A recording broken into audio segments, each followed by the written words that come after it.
Olá, está começando mais um episódio do nosso podcast de Coração Aberto. Sejam todos muito bem-vindos. Hoje a minha convidada é uma jovem senhora cristã, ela é fisioterapeuta, ela é filha de pastor, ela é pregadora do evangelho e dirigente ali dos jovens da AD de São Borja, juntamente com seu esposo. Ela é um encanto de menina, uma jovem senhora, uma jovem menina ainda, né? Mas eu vou deixar ela se apresentar melhor para vocês. Seja bem-vinda, Damaris Elizabeth. Obrigada, Jesus. Minha alegria, minha gratidão, Senhor, por essa oportunidade de estar contigo aqui. E sou grata a Deus, né, por tudo que Ele tem feito, pelos grandes benefícios. E se eu pudesse me definir, neste momento, eu diria que eu sou uma mulher que serve ao Senhor com alegria e que tem se dedicado na procura, na busca, para me parecer mais com Jesus e para adorar Ele por tudo que Ele tem feito pela minha vida. Damaris, me conta o teu testemunho. Eu sei que tu é jovem ainda, mas tu já teve tuas experiências com Deus, né? Tu tem uma bagagem muito linda, né? Do teu encontro com Deus, dos livramentos que Deus tem te dado, das bênçãos. Nós queremos conhecer um pouquinho do teu testemunho. A minha história, ela é um pouquinho extensa, mas eu vou tentar resumir aqui. E tudo começa que desde o meu nascimento, a minha mãe foi acometida por 7 tumores no cérebro, teve meningite, trombose, e naquele tempo, imagino eu que meu pai deve ter se desesperado, né? Mas servindo ao Senhor e buscando ao Senhor, ele foi atrás então da irmã Doraiva, uma irmã que já está com o Senhor, mas que na época ela tinha dons de cura. Ela orava e as pessoas ficavam curadas, e ela foi uma das mulheres que orou pela minha mãe, até mesmo no hospital, e quando minha mãe estava ainda em coma, desenganada, e Deus devolveu a saúde e a minha mãe pôde então me criar. Com o passar dos anos, desde a infância até a adolescência, uma das coisas que me marcaram muito e fez parte, né, da minha trajetória, fez com que eu estivesse hoje aqui. Eu louvo a Deus pela vida da minha mãe, do meu pai, por toda a instrução que recebi, né, e do exemplo dentro de casa. Mas uma das coisas que me marcaram é que, enquanto a minha mãe me preparava para o lar, para que eu crescesse e soubesse a importância de cuidar do meu lar, ela me dava missões, né? Eu chegava da escola e ela dizia: hoje você vai lavar a louça. E enquanto eu ficava lavando a louça, ela tinha o seu momento de intimidade com o Senhor. Então eu cresci vendo a minha mãe praticar, ter esse hábito da intercessão, da busca, da oração.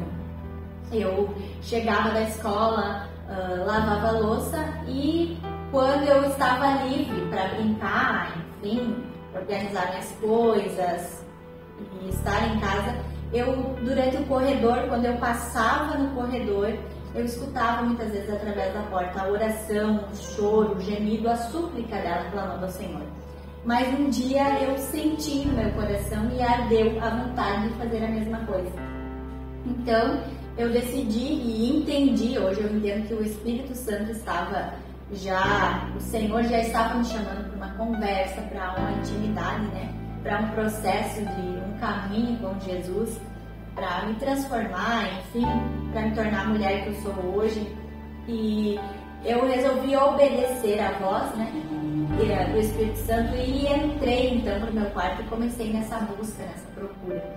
Eu lembro que certa vez eu dobrei os meus joelhos ao entrar no quarto e clamei ao Senhor, mesmo sem entender, mesmo sem saber ainda orar. Eu havia percebido que eu não sabia como orar, como clamar ao Senhor, como fazer aquilo com excelência, como a minha mãe estava fazendo.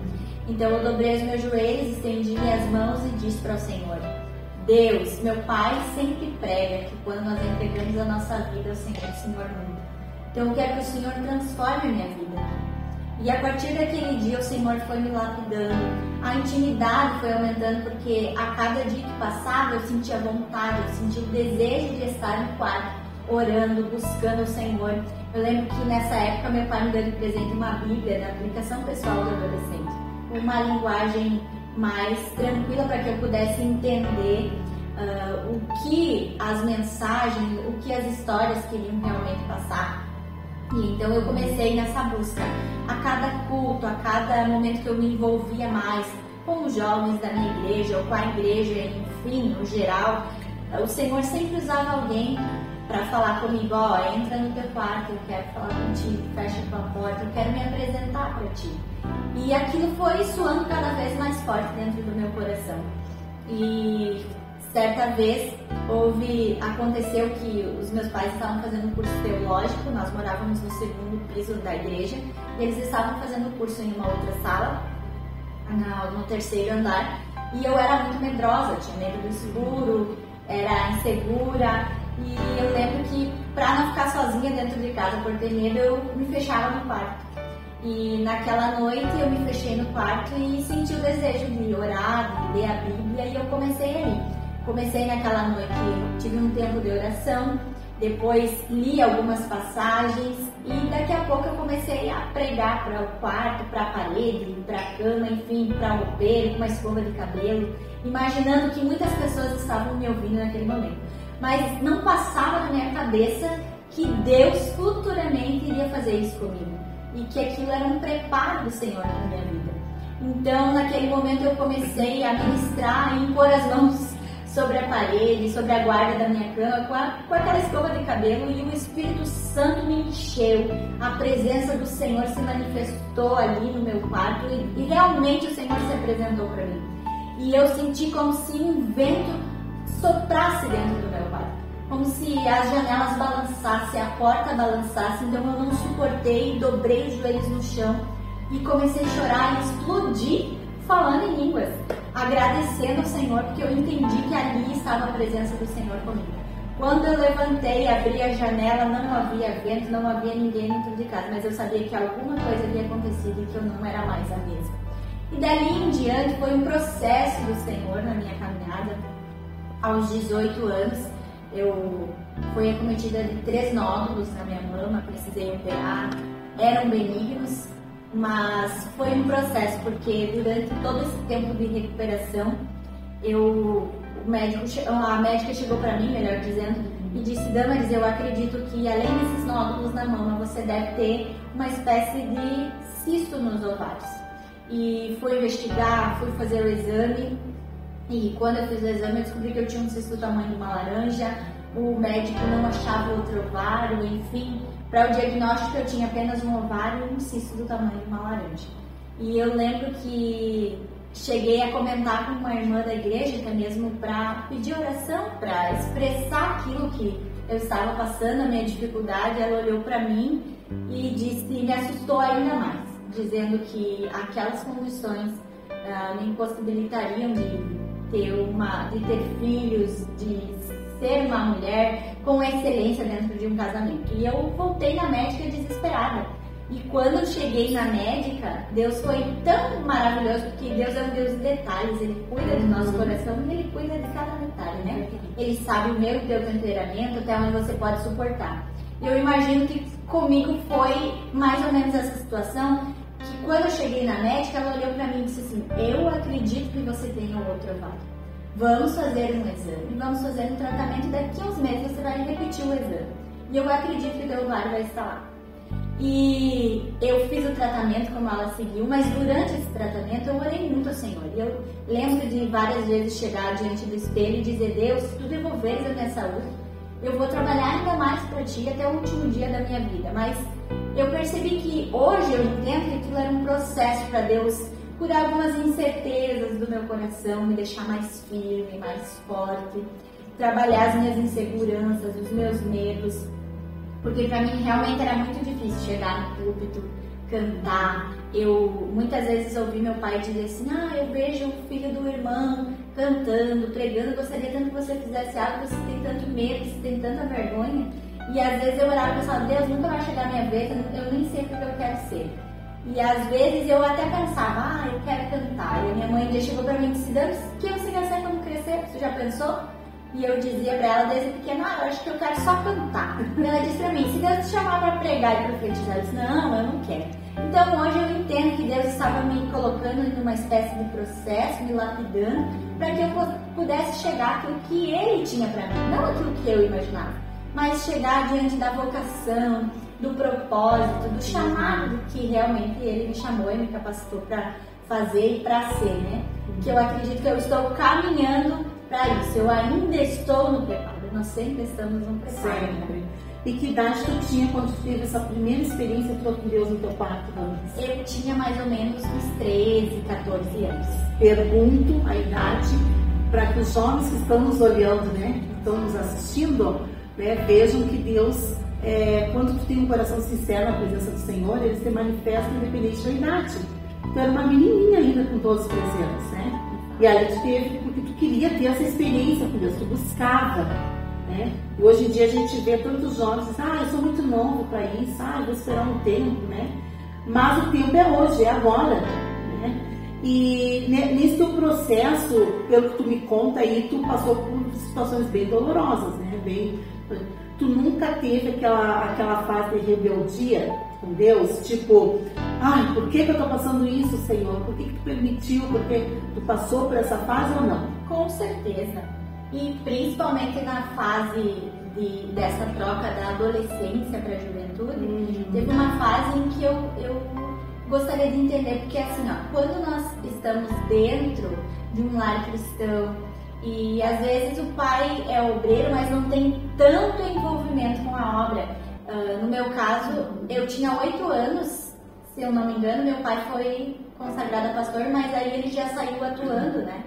E aí ele se envolvia, tinha todo esse tempo e às vezes eu não entendia como que ele conseguia administrar. Eu gostaria de ter mais, teve momentos que eu gostaria de ter mais atenção, quem sabe, dele, ou até mesmo cobrei isso. Hoje eu entendo e super tranquilo isso pra mim, porque hoje eu entendi até a questão da linguagem do amor, aprendi a me conhecer, compreendo por que é que muitas vezes eu gostaria de ter, quem sabe, mais a presença ainda do meu pai, a questão do tempo de qualidade. Entendo que ele cumpriu o papel dele, mas que em algumas vezes, como jovem, a gente quer ter atenção pra gente, quer chamar atenção. Quando a gente é jovem, a gente acha que o mundo conspira contra nós, né? Exato. Então, essas coisas assim me colocavam às vezes em um certo desequilíbrio. E aí eu pensava, vou sair da igreja, não vale a pena estar aqui.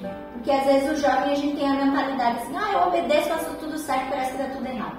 Mas na verdade não é, a gente realmente precisa passar por um processo, precisa aprender a obedecer, precisa aprender a renunciar. E às vezes a questão está na renúncia. Essa dificuldade que a gente tem como ser humano de renunciar, de abrir mão, sair do comodismo, né? E se entregar verdadeiramente ao Senhor para que Ele nos coloque no centro da vontade dele. Então eu acredito, né? Não. Porque às vezes não é só a renúncia daquilo que é pecado, que não é permitido. Às vezes nós temos que renunciar até o que nos é permitido. Com certeza. Né? E aí se torna mais difícil ainda, né? Deus me permitiu uma vez ser constrangida, porque eu cheguei na escola e eu estava tão revoltada que eu pensei, hoje eu vou sair da igreja. Hoje eu não quero mais ser. E eu lembro que eu cheguei na escola de um jeito e quando eu cheguei lá, eu quis mostrar um bico, ficar com a barriga de fora. E eu lembro que um jovem da igreja chegou pra mim e disse assim, por que tu tá andando assim? Tu nunca foi assim? Tu não é desse jeito? E sabia que tu fazendo isso, tu tá fazendo todo mundo pecar porque tu está escandalizando. E aquilo me constrangeu tanto que eu cheguei em casa e disse, mas o que eu tô fazendo? E aí voltei para minha busca. Então eu entendi que quanto mais você se afasta do Senhor, mais você erra, mais você está sujeito a falhas, é pior. Né? Às vezes a gente acha assim, eu tô na igreja, mas nada dá certo, eu passo por luta, mas se tu te afastar de Deus, vai ser pior, porque daí tu não vai ter nem Deus para te ajudar.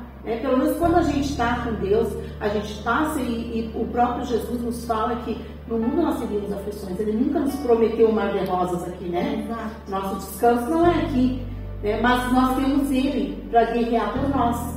Mas no momento que nós nos rebeliamos e que nós queremos ir para o mundo, a coisa fica bem pior, bem mais complicada, né? Então, é como tu disse, são os processos, né? E tu falou que o teu pai, né, foi meu pastor, o pastor Cid, um abraço, o pastor Sidney, foi meu pastor aqui em Uruguaiana, né? A irmã Cinda também, que Deus abençoe. Falando em pastor, ser filha de obreiro e pastor, isso pesa, Damaris?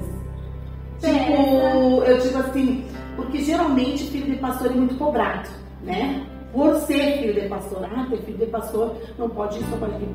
E tu sente essa cobrança assim da parte do teu pai, da tua mãe em casa?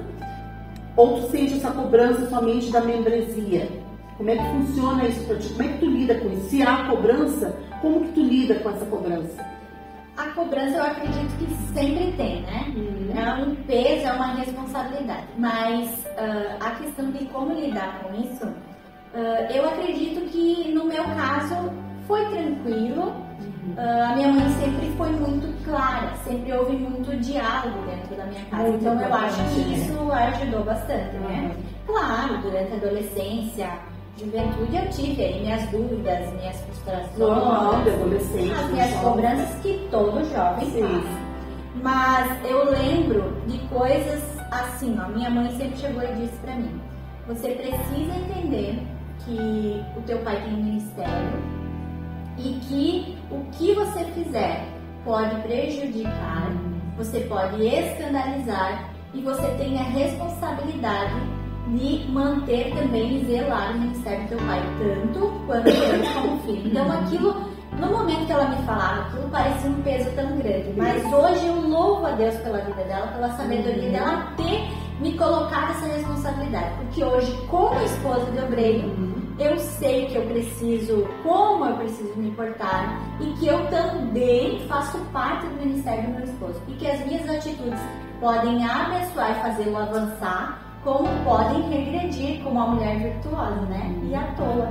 Então, hoje eu entendo que aquelas palavras da minha mãe na hora pareciam ser dolorosas, pareciam ser pesadas, porque parecia ser uma carga que eu não saberia como suportar. Mas ela foi super tranquila, sempre me ajudou e sempre foi clara. E ela sempre dizia pra mim: você precisa se portar assim. É assim que você deve ser. É assim. Ela nunca esperou que eu tivesse uma atitude pra me cobrar. Não, ela sempre me instruiu antes. Ela sempre chegava antes e dizia: você precisa andar dessa forma. Você precisa se vestir desse jeito. Você precisa falar essas palavras antes. Porque se eu errasse, eu já sabia a verdade. Eu já estaria sabendo a verdade. E aí que vem a importância que é de uma mãe que é comprometida com a sua maternidade, de uma esposa que é comprometida com o ministério do seu esposo, que ensina a filha desde novinha. E aí, Damaris, a gente vê também, assim, hoje, quando eu te vejo, eu te conheci pequenininha, né? Quando o pastor Sidney era pastor aqui.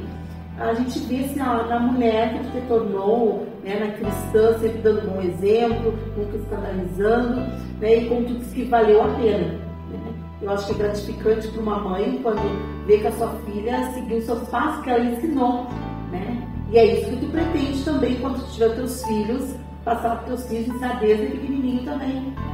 Eu acredito, eu louvo a Deus pela vida dela, né? Porque foi uma decisão dela não trabalhar fora e se doar. E às vezes a mulher, quem sabe, que se doa no lar, que se doa em casa, pensa: mas eu fazer isso não vai ter resultado. Parece que não tem valor. Parece que não tem valor. Pelo contrário, o maior valor. Exato. É cuidar do lar, é poder ter esse resultado nos filhos, né? Tanto é que hoje, dias atrás, no aniversário também do meu pai, que foi me dada a oportunidade para falar para eles, eu sempre tenho colocado como meta, tenho dito: pai, mãe, eu tenho orado a Deus, a minha oração hoje é para que Deus me dê vida, para que eu possa honrá-los, para que eu possa retribuir tudo que eles fizeram por mim. Porque eu entendo que a minha mãe, mesmo com as suas dificuldades, mesmo por todo o processo que ela passou, ela foi me conhecer quando eu já tinha 3 mesinhos. Então ela passou por todo esse processo de recuperação, passou por fisioterapias, e então ela precisou ter esse acompanhamento, mas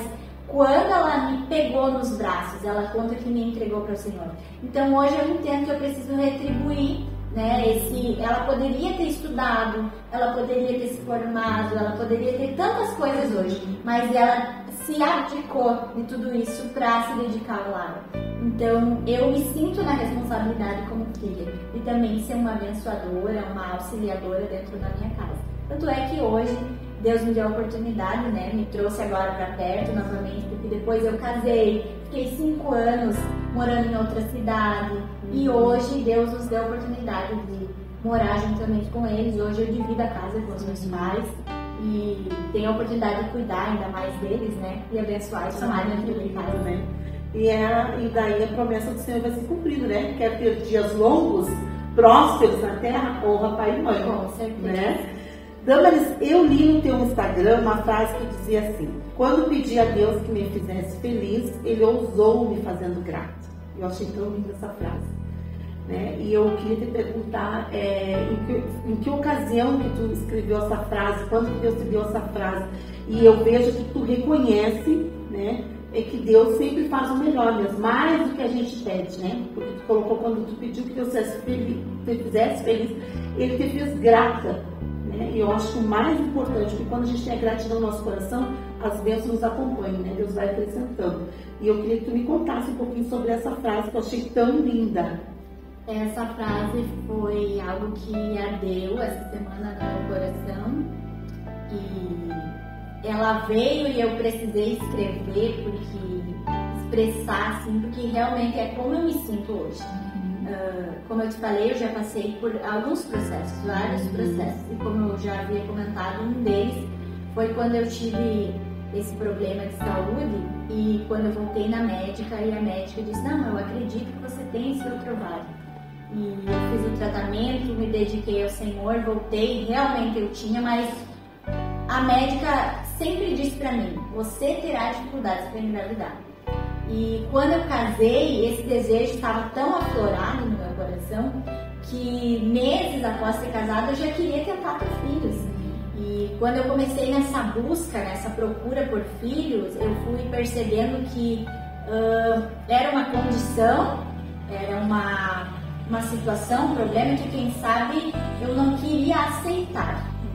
E quando eu falo em aceitar o problema, não estou dizendo que eu vou sentar e deixar por isso mesmo. Não, eu aceito, eu entendo que eu tenho uma condição que me impede hoje, mas que eu preciso fazer algo para mudar isso. Então busquei tratamentos, fiz tratamentos, mas chegou um momento que eu comecei na minha intimidade a conversar com o Senhor e eu entendi.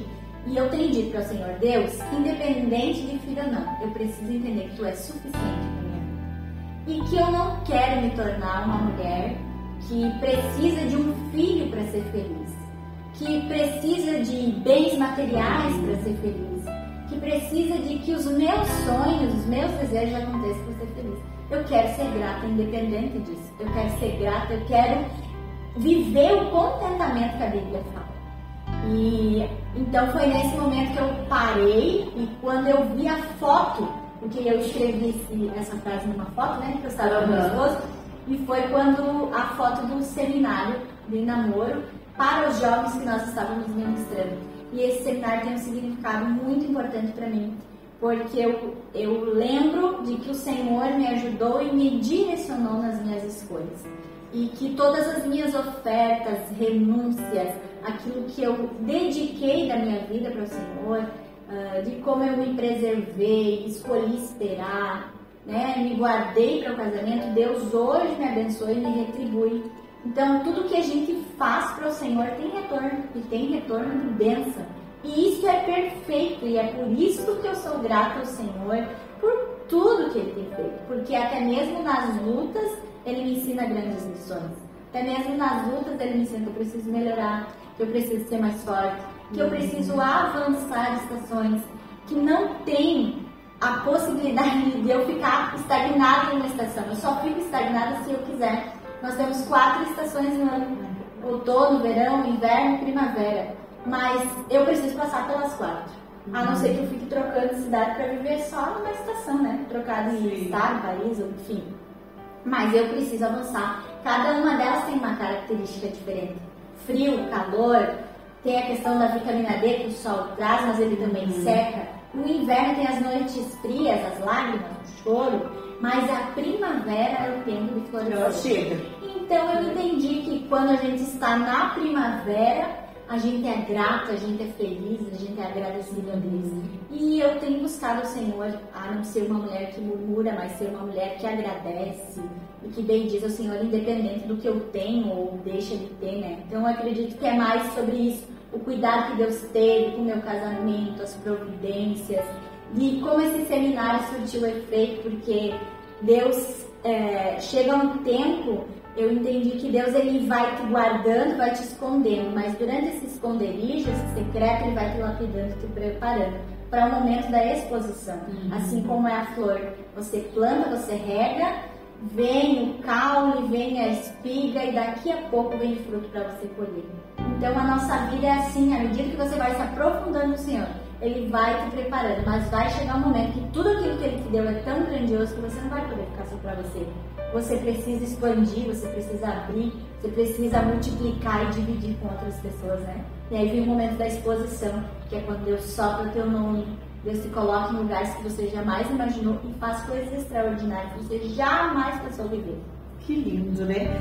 E falando em namoro, né? Fez esse seminário lá em Poti, né? Juntamente com a esposa. Isso foi a nossa primeira experiência, veio desafio através da nossa amiga Josiane. E aí, no começo a gente ficou um pouco receoso, vamos fazer, não vamos fazer. Mas aí a gente lembrou como foi o nosso namoro, o preparo, a leitura dos livros, a busca através da palavra, né? E aí nós conversamos, não, vamos colocar em prática, vamos aceitar o desafio, que a vida é feita de oportunidades. É verdade. E aí nós colocamos, fomos nos preparando, chegamos lá, fizemos 3 dias, melhor dizendo, de seminário. E o mais lindo foi ver o mover de Deus, porque no final de cada aula, o Senhor moveu de uma forma diferente. Os jovens se entregando, chorando, renovando seus propósitos, e isso marcou para mim. E essa foto em que eu postei essa frase foi dos nossos jovens ali, de São Borja. E nós vimos conversando que chegou um momento, fizemos um seminário lá no Poti, por que não fazer para os nossos jovens também? E agora só te interrompendo um pouquinho, tu sente, tu trabalha com jovens, tu sente essa necessidade que os jovens têm hoje de ter esses seminários, de ter essas palestras? Com certeza, sempre. Abrir a mente, abrir o entendimento, saber mais do porquê se guardar, saber que com Deus as coisas funcionam como princípios. Porque às vezes se guardar os princípios, pai e mãe ensinam, mas às vezes eles acham que pai e mãe cobram demais, exigem demais. E de repente um seminário dentro da igreja, dentro da palavra do Senhor, parece que abre a mente deles, eles conseguem enxergar melhor. Isso é válido até pelo fato de que o jovem às vezes não consegue se abrir com o pai e a mãe. Sim. Não consegue se abrir com quem é de casa. Então, às vezes, evita de lhe pedir um conselho para quem não tem o conselho certo para dar. E assim você já está entrando com a instrução, já está entrando com a direção, porque nós fizemos mais voltado na direção das escolhas. Como escolher certo, como esperar, como me guardar, saber reconhecer os princípios, o que é importante, o que agrada a Deus, o que não agrada. E aí mais voltado nesse sentido, e o mais interessante é que após o seminário, os jovens sentiram confiança para vir expressar seus sentimentos, dizer como estão se sentindo, assumir o namoro e fazer propósitos, saber direcionar melhor as escolhas. E isso foi perfeito, isso para mim foi um presente do céu que Deus nos deu, que eu jamais pensei que seria essa proporção. E como que tu escolheu o teu esposo? Como é que foi? Tu orou há muito tempo, tu pediu, porque isso que a gente tem que especificar na oração do Senhor, né? Como é que a gente quer direitinho, como é que foi isso aí, essa parte do namoro, do conhecer, do namorar, até decidir, não, é isso que nós queremos, vamos casar. Eu sempre orei, sempre busquei de Deus uma direção, sempre pedi para Deus, e como eu especifiquei ali, pedi para Deus que me fizesse feliz, que não, uma das coisas que eu mais pedi em oração era que Deus não me deixasse errar. E eu vinha de um período assim, solteira, e nesse tempo eu me dediquei de corpo e alma, até pelo processo que eu havia passado de saúde, então aquilo foi foi uma espécie ainda de estímulo para mim, que eu me dediquei ainda mais na obra do Senhor. Mas houve um dia que Mateus, ele entrou na igreja, eu olhei para ele e pensei, nossa, é esse o rapaz que eu quero me casar. Eu já, ali as portas do O coração. coração já bateu uma história. Mas o tempo foi passando, a gente foi se conhecendo, a amizade foi aumentando.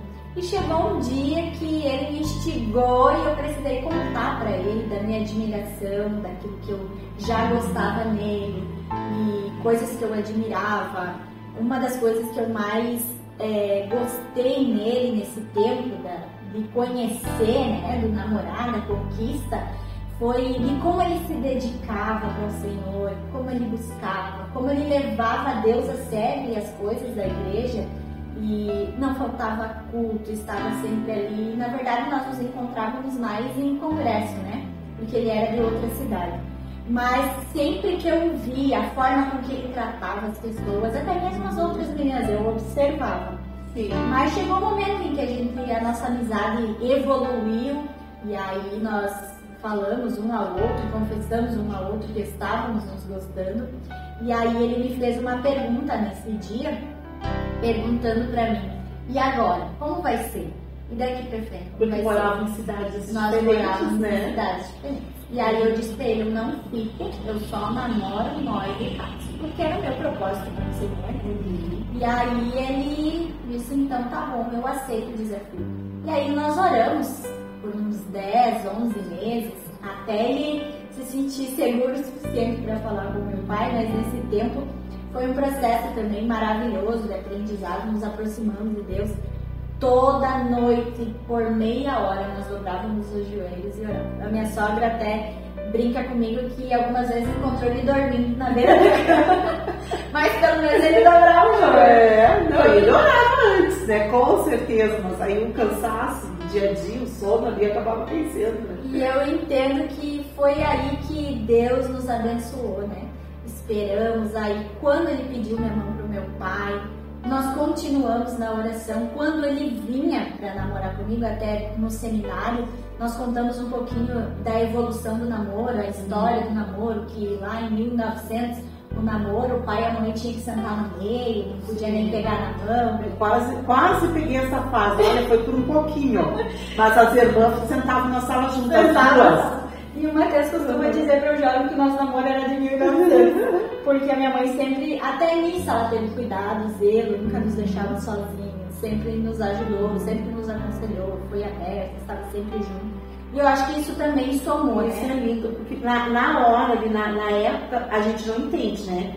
A gente, poxa vida, ai, as irmãs segurando vela, a mãe sentada junto, a gente queria ficar, né, namorar só os dois, não queria. Mas depois, quando a maturidade chega, a gente entende que aquilo ali foi um ato de amor da mãe da gente, né? Foi um zelo com a gente, né? Porque, como diz, o espírito se converte, mas a carne não, né?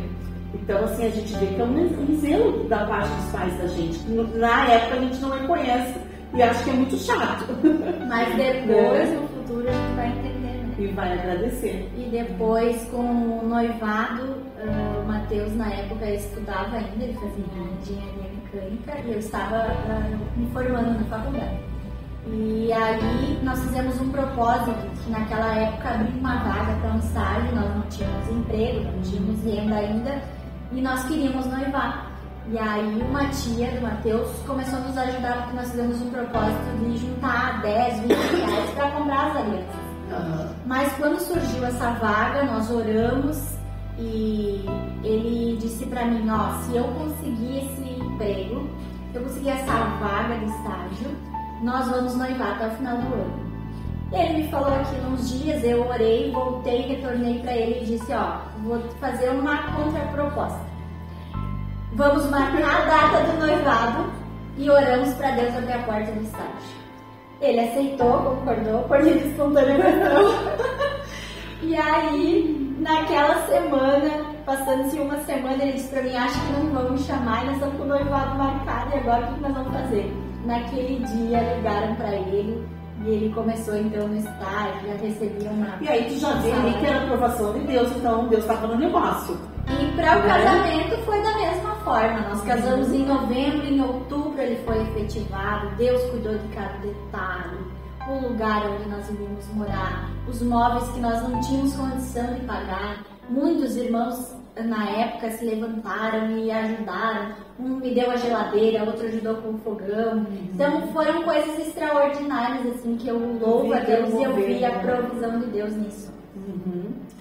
Tu ministra a palavra e louva o Senhor desde cedo, né? Desde mais novinha. Tem mais algum dom aí escondido que a gente não sabe ou não? Olha, eu voltei agora, depois de 10 anos, eu voltei a tocar sax. Na orquestra. Pois é, agora que eu te perguntei, eu lembrei que tu tocava um instrumento quando era aqui da Uruguaiana. Comecei aqui em Uruguaiana, com o irmão Jair Braga na época. Que tá lá em Poti agora junto com a Clair. Exato, e depois fui embora para Alegrete, lá dei continuidade.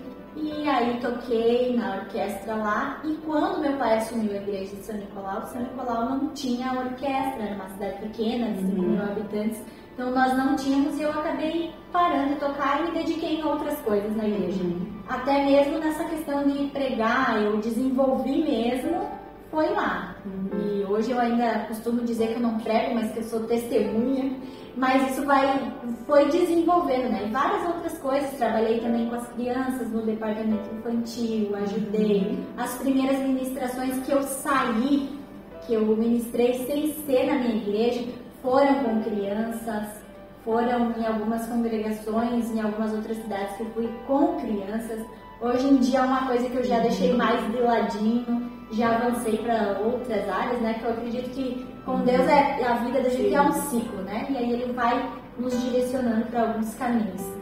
Cantei por um tempo, mas hoje em dia eu já não canto tanto, fiquei mais nessa parte da administração mesmo, do estudo da palavra, e me dediquei mais nessa questão também de liderar. Quando nós assumimos os jovens, foi uma coisa que floresceu e que eu acabei me descobrindo e tenho procurado melhorar nesse sentido. E como é que tu faz assim para conciliar o trabalho secular, vida de esposa, dona de casa, trabalho na obra? Tu consegue administrar o teu tempo, conciliar direitinho isso aí? Hoje em dia eu trabalho em casa e com horário mais reduzido, porque eu entendi e compreendi que para este tempo o Senhor tem me chamado mais para essa questão da obra, para o auxílio, para me dedicar nesse sentido. Então eu reduzi, hoje eu tenho um estúdio de pilates dentro da minha casa e aí eu atendo alguns pacientes ali, mas com um horário mais reduzido, porque a maior parte do meu tempo hoje é para a igreja. Mas já teve um período em que eu começava às 7 da manhã e parava às 8, 9 da noite. E aí eu precisava me organizar, separar um momento da semana em que eu atendia menos pacientes para poder cuidar da casa, para poder manter organizado, cuidar do esposo, enfim, e ainda dividir o tempo com as coisas da igreja. Eu sempre me dediquei, desde quando saí de casa para casar, também me dediquei, procurei honrar pastor, honrar minha liderança, sempre procurei, porque foram os conselhos que eu recebi do meu pai. Como é que tu me diz uma coisa, como é que é ter o pai de chefe? E tu trabalha na igreja que teu pai é o pastor presidente. Ele cobra muito? Eu sou suspeita de falar, né? Meu pai é o homem que eu mais admiro. Eu falo isso pra ele, que ele é o meu herói, né? Dentro de casa, ele é só pai ou às vezes ele é pastor também? Eu acredito que ele é tudo, mas eu costumo dizer para ele que antes de pai, pastor, ele é um amigo, ele é um homem conselheiro. O amor que ele tem, a forma, eu não sei ver meu pai de outra forma a não ser amor. Amor, eu acho que é a palavra que define ele e define o ministério dele. No trato, no cuidado que ele tem, até mesmo com a minha mãe, comigo, a forma com que ele cuida para suprir a necessidade. Então eu olho para ele e quanto mais eu leio a Bíblia, eu percebo que ele se parece mesmo com Jesus no cuidado, no trato, no amor, tanto na igreja como em casa. É sem explicação. Ele tem palavra, ele tem instrução. Quem sabe ele não é aquele pastor de braço forte, que fala alto. Ele, não. é manso mesmo, manso, calmo. Ele instrui com amor. Mas instrui com amor. É uma definição dele. Aquilo ali ninguém tira. Que lindo. Damaris, algum momento do teu ministério tu já parou em pensar, já pensou em parar? Com certeza. Tu já teve dúvidas? Será que é isso que Deus me chamou? Será que foi para isso? Será que não é? Já aconteceu isso? Com certeza, no momento de aflição, de angústia, até mesmo de lutas, né? E coisas que se levantam no decorrer do ministério, da caminhada, até mesmo calúnias, provações que não tem como a gente não passar nessa vida. Mas há momentos sim em que a gente para e pensa, mas realmente será que foi Deus que me chamou?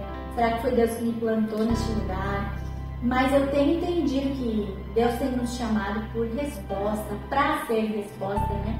Tenho estudado a respeito da mulher, da função, daquilo que Deus nos chamou para ser, e isso tem aquietado e acalmado meu coração em diversas situações.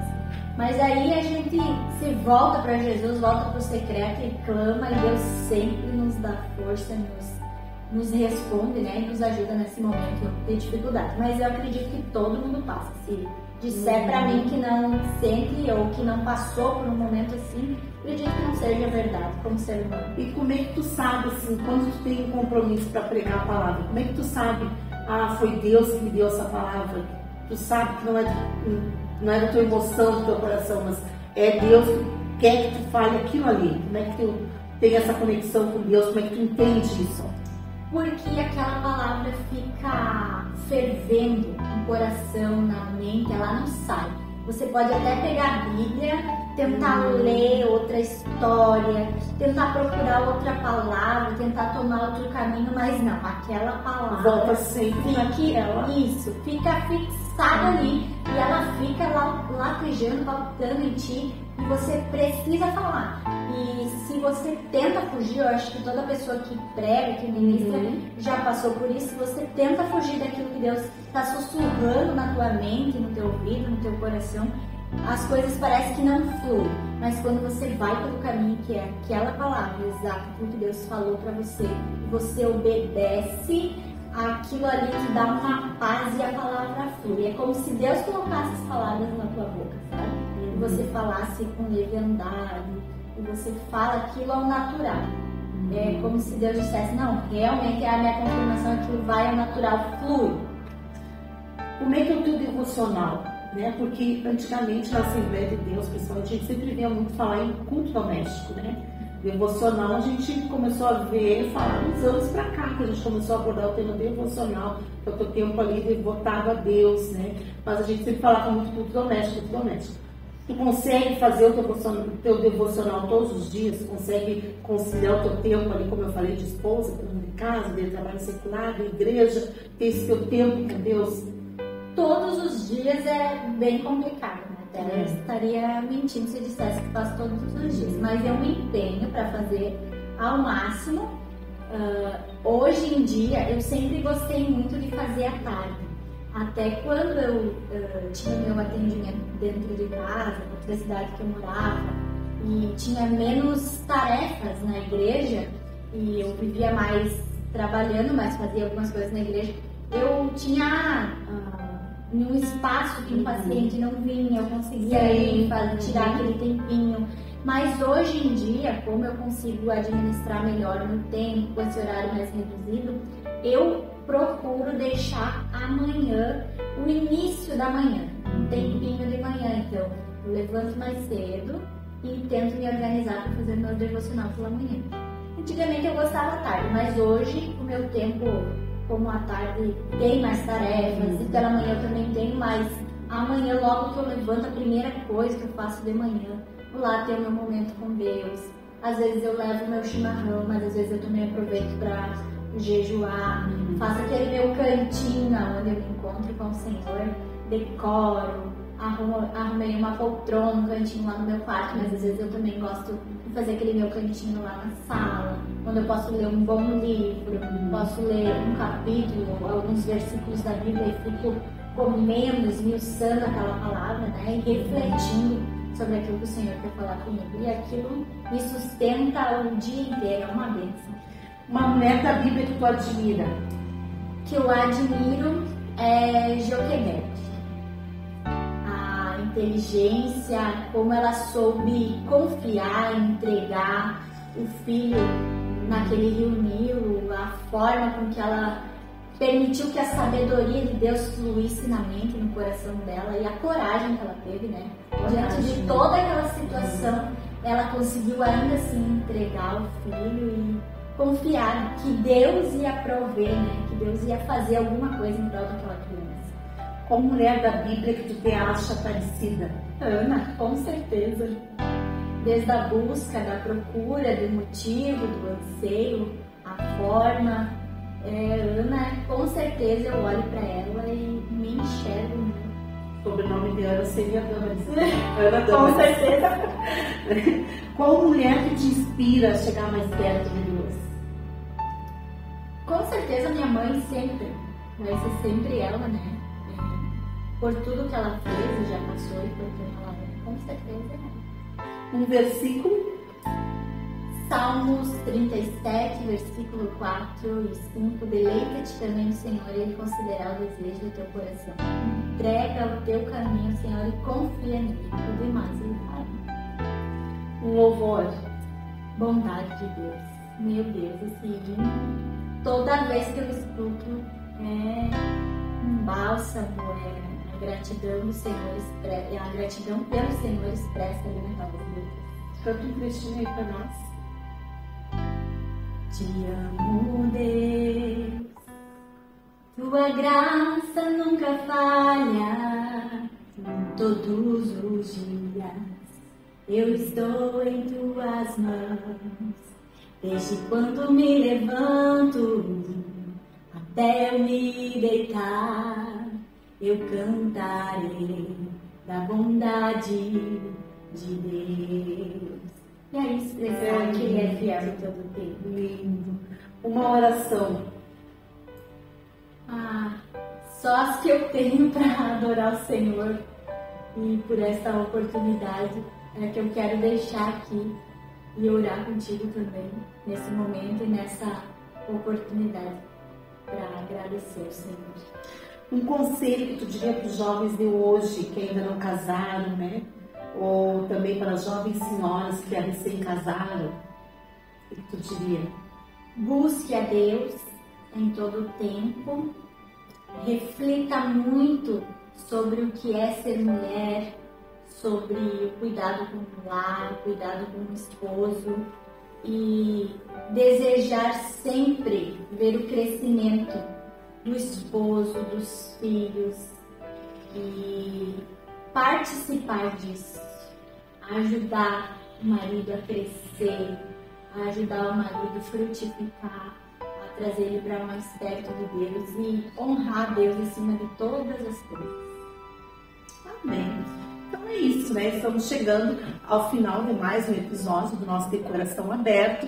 Eu estive aqui com a querida Damaris, que abriu, rasgou seu coração para nós, né? Que Deus te abençoe, Damaris, que tu continue sendo esse farol, né, em meio à escuridão, como diz o louvor, né? Uma ponte em meio às águas, uma flecha que acerta o alvo, né? Nesse trabalho tão lindo que Deus tem que ter colocado ali com os jovens, né? Nós vemos que hoje em dia os nossos jovens precisam tanto de uma direção dentro da palavra de Deus. Que Deus continue te usando grandemente, juntamente com o teu esposo, né? Parabéns ao pastor Sidney Rocinda, né? Pela linda filha que criaram dentro dos caminhos do Senhor, né? E você que ficou aí conosco, né? Curta, comente, compartilhe esse podcast e coloque lá nos comentários qual a mulher que você quer ver no próximo episódio aqui comigo. Deus abençoe a tua vida. Eu sou Angela Lúcia Severo e te espero na próxima quinta.